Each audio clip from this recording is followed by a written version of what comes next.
Assalamualaikum warahmatullahi wabarakatuh. Bertemu lagi di channel aku, Dewi Miftahul Jannah. Hari ini aku bakal menganalisis puisi menggunakan pendekatan feminisme pada puisi berjudul Cinta dan Kangen, karya Helvi Tiana Rosa. Nah, tujuan analisis feminisme adalah bagaimana sisi feminisme dalam sebuah karya sastra. Karya sastra yang akan dianalisis ini dalam hal ini adalah puisi. Puisi di dalamnya banyak banget mengandung perasaan dan juga emosi penulis. Hasil analisis mendeskripsikan bahwa hasil dalam analisis menunjukkan nilai-nilai feminisme yang terkandung dalam sastra tersebut. Puisi yang akan dikaji adalah puisi berjudul Kangen dan juga Cinta karya Helvi Tiana Rosa. Dengan analisis menggunakan pendekatan feminisme ini, diharapkan dapat mengungkap sisi-sisi feminisme dalam puisi. Nah, puisi ini juga memiliki banyak fungsi. Salah satunya adalah berfungsi sebagai penggerak perasaan penulisnya. Banyak orang bisa tergerak perasaannya ketika membaca puisi. Sebut saja puisi-puisi Helvi Tiana Rosa. Kebanyakan puisinya ini berisi tentang bagaimana cara wanita untuk menjatuhkan cintanya, atau bagaimana wanita ini ingin melupakan seseorang, atau juga tentang bagaimana cara seorang wanita itu untuk rindu. Untuk memahami isi dari puisi bisa digunakan berbagai pendekatan. Salah satunya adalah pendekatan feminisme. Feminisme ini merupakan kritik sastra yang memusatkan perhatiannya pada citra serta stereotip perempuan. Dalam karya sastra meneliti kesalahpahaman tentang perempuan dan meneliti sebab-sebab perempuan ini sering tidak diperhitungkan, bahkan nyaris diabaikan dalam kritik sastra. Feminisme ini berasal dari kata feminis yang berarti pejuang hak-hak kaum wanita. Kemudian meluas menjadi feminisme, yaitu sebuah faham atau isme yang memperjuangkan hak-hak kaum wanita. Feminisme juga sebagai penggerak wanita yang menuntut persamaan hak sepenuhnya antara kaum wanita dan juga kaum lelaki. Definisi secara leksikal ini telah membawa pemahaman yang keliru di kalangan masyarakat. Menurut Fakih 2008 mengungkapkan, secara umum orang akan salah sangka atas feminisme yang dianggap hanya sebagai gerakan pemberontakan terhadap kaum laki-laki. Padahal seharusnya feminisme bukanlah upaya pemberontakan kaum perempuan terhadap kaum laki-laki, bukan pula merupakan upaya pemberontakan terhadap peranata sosial dan juga budaya seperti dalam perkawinan, dalam politik maupun dalam bidang pekerjaan. Inti dari feminisme adalah ketidakinginan wanita untuk menomorduakan atau dijadikan sebagai kaum terpinggirkan. Kita masuk ke bagian analisis dan pembahasan dari puisi pertama, yaitu cinta. Nah, yang pertama itu ada tema. Tema puisi ini adalah cinta. Hal ini bisa kita lihat dari banyaknya penggunaan kata cinta dalam puisi ini, seperti nada pada larik aku mencintaimu sejak waktu, sejak bumi, sejak sukma, sejak bayi, atau sepotong diam yang hanya tak henti mencinta. Lalu yang kedua ada diksi.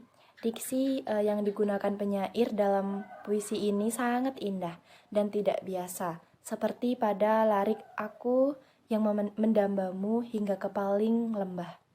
Yang maksudnya adalah si penyair sangat mendambakan atau menginginkan orang yang dimaksudkan, dan pada larik hanya sepotong diam yang hanya tak henti mencinta. Yang maksudnya adalah sang penyair hanya bisa memendam perasaannya. Yang ketiga ada gaya bahasa. Gaya bahasa yang dominan pada puisi ini adalah hiperbola.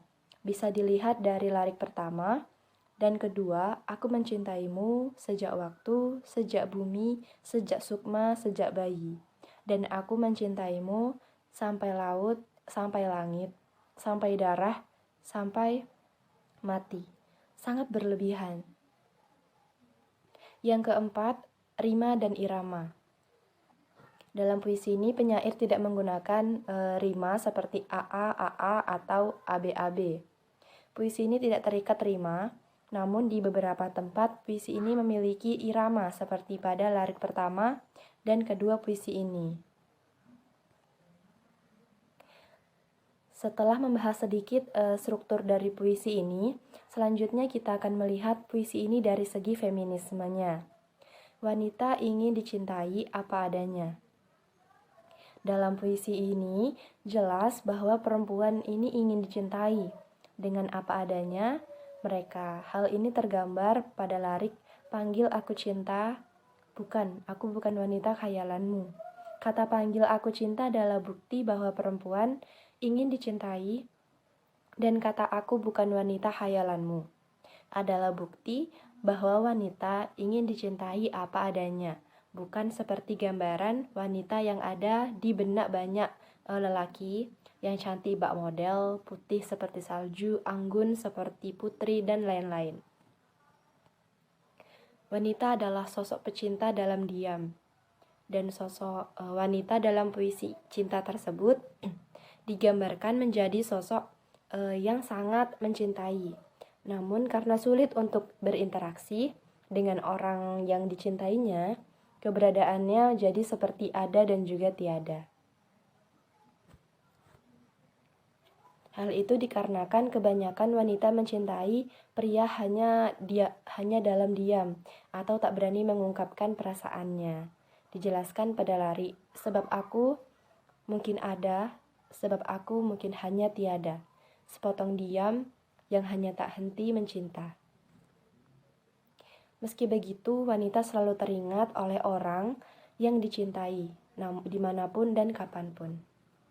Kita masuk ke puisi kedua, yaitu kangen. Puisi kedua adalah puisi tentang kerinduan. Dari judulnya saja sudah terlihat, yaitu kangen. Yang pertama kita bahas ada tema. Tema puisi ini adalah kerinduan. Walau tidak ditulis secara tersurat, tapi hal ini tergambar dengan jelas secara tersirat. Dan juga kita bisa melihat dari judul puisi ini saja sudah kangen. Dan juga biasanya orang yang rindu akan mengingat kenangan-kenangan yang terjadi antara orang yang merindukan dan juga yang dirindukan. Nah, dalam puisi ini, penyair mengingat-ingat kembali kenangan yang pernah dia lakukan kepada orang yang dirindukannya. Hal ini tertulis pada larik, "Kau ingat saat ku bisikkan mungkin aku tak perlu matahari, bulan atau bintang lagi, cukup kau, cahaya yang dia kirimkan untukku". Yang kedua ada diksi. Nah, diksi yang digunakan pada puisi ini sederhana namun indah. Tapi ada bagian yang dimana diksinya itu tidak seperti biasa, yaitu pada larik, "Lelaki sederhana berhati samudra yang selalu membawaku berlabuh padanya". Di situ jelas menggunakan diksi yang tidak biasa dan itu sangat indah. Yang ketiga ada gaya bahasa. Dalam puisi ini ada majas perbandingan, yaitu simile. Hal itu terlihat dalam larik "Aku menjelma hujan", dan ada juga hiperbola, yaitu "Lelaki sederhana berhati samudra". Padahal yang dimaksud adalah berhati luas atau lapang, atau juga bisa diartikan sabar. Yang keempat ada rima dan juga irama. Puisi ini tidak terlalu terikat dalam rima, namun ada bait dalam puisi tersebut yang menggunakan rima AA BB, yaitu pada bait "Kau tahu aku masih saja menatapmu dengan mataku yang dulu, lelaki sederhana berhati samudra yang selalu membawaku berlabuh padanya". Feminisme dalam puisi ini bisa kita lihat dari beberapa aspek, yaitu wanita membutuhkan lelaki dalam kehidupannya sebagai pemimpin. Ya, wanita membutuhkan lelaki sebagai pemimpin. Hal ini bisa dilihat dari bait "Kau ingat, saat kubisikkan mungkin aku tak perlu matahari, bulan, atau bintang lagi. Cukup kau, cahaya yang dia kirimkan untukku." Nah, dalam bait itu, penulis menjelaskan kalau wanita tak perlu lagi apapun di dunia ini kecuali orang yang dituju dalam puisi itu. Dan kata cahaya bisa bermakna konotatif sebagai penerang atau juga pemandu. Inilah mengapa dalam mengarungi bahtera rumah tangga, lelaki ini bertugas sebagai pengambil keputusan dan sebagai imam. Sedangkan wanita sebagai pendamping. Dan kesimpulannya, dengan menggunakan pendekatan feminisme untuk mengkaji puisi Helvetiana Rosa ini, yaitu cinta dan juga kangen, kita bisa tahu beberapa aspek mengenai wanita yang disyaratkan Helvetiana Rosa. Dalam karyanya dalam puisi cinta, Helvi menunjukkan bagaimana wanita saat jatuh cinta, di mana dia memberitahu kita kalau wanita tidak ingin dicintai, kalau wanita itu ingin dicintai apa adanya dan selalu mencintai pria secara diam-diam.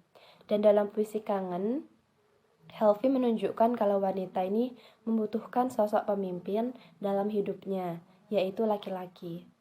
Sekian analisis saya, terima kasih. Sampai jumpa di konten selanjutnya. Wassalamualaikum warahmatullahi wabarakatuh.